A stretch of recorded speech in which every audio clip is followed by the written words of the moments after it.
이 시간 우리 하나님 말씀 보시겠습니다. 하나님 말씀은 구약성경 레위기 13장 1절 2절 봉독하겠습니다. 레위기 13장 1절 2절입니다. 여호와께서 모세와 아론에게 말씀하여 이르시되 만일 사람이 그의 피부에 무엇이 돋거나 뾰루지가 나거나 색점이 생겨서 그의 피부에 나병 같은 것이 생기거든 그를 곧 제사장 아론에게나 그의 아들 중한 제사장에게로 데리고 갈 것이요. 아멘. 오늘은 레위기 13장의 말씀을 통해서 은혜를 나누도록 하겠습니다.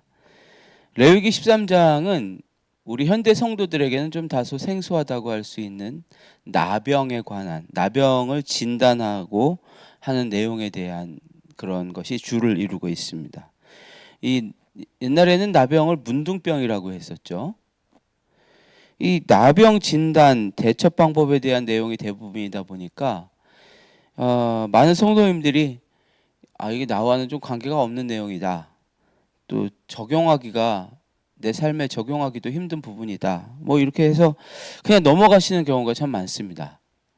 그런데 오늘 말씀에는 우리의 삶을 건강하게 지켜주기 원하시는 하나님의 뜻이 들어있어요. 첫 번째로 하나님은 질병이 발견되면 즉시 진단받아라 이렇게 말씀하셨습니다. 레위기 13장 2절 만일 사람이 그의 피부에 무엇이 돋거나 뾰루지가 나거나 색점이 생겨서 그의 피부에 나병 같은 것이 생기거든 그를 곧 제사장 아론에게나 그의 아들 중 한 제사장에게 데리고 갈 것이요. 피부에 정상적이지 않은 증상이 생기면 가만히 있지 말고 곧바로 제사장에게 데리고 가라고 하셨어요.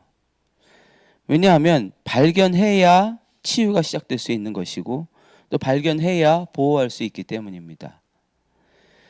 최근 이제 한국의 한 은퇴하신 교수님이 쓰신 글을 잠깐 읽은 적이 있는데 평생 건강을 자신하며 살았는데 이 정기 검진을 받았는데 아주 초기에 단계에 이상 소견을 발견했다고 하는 거예요.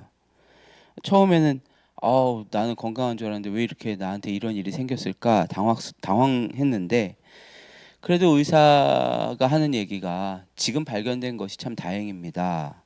조금만 늦었으면 힘들 뻔했습니다. 뭐 이랬다는 거예요.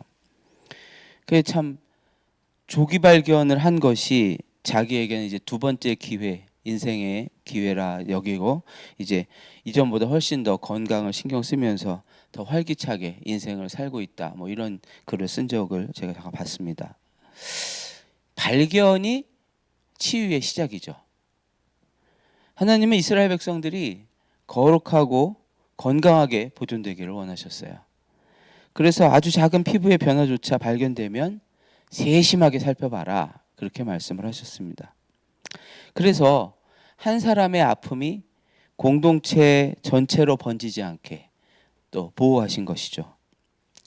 그리고 동시에 그 개인을 가장 확실하게 치료하고 다시 공동체의 품으로 복귀하기를 원하셨습니다.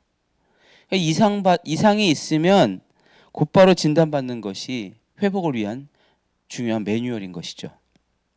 이게 또 오늘날 우리의 영혼의 모습에 굉장히 중요한 적용이 됩니다.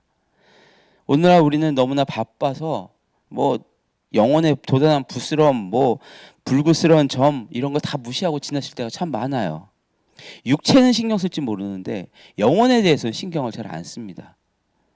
마음의 상처들, 관계의 균열, 영적인 나태함 이런 정말 안 좋은 나병과 같은 것들이 우리 영혼을 잠식해 가고 있는데도 그냥 많은 분들이 바쁘니까 남들 다 그러니까 그냥 무시하고 영혼의 질병들을 무시하고 넘어가는 경우가 많습니다. 하나님은 오늘 말씀을 통해서 우리가 깨닫기를 원하세요. 너의 아픈 곳을 나에게 가져와라. 내가 너를 정하게 하고 싶구나.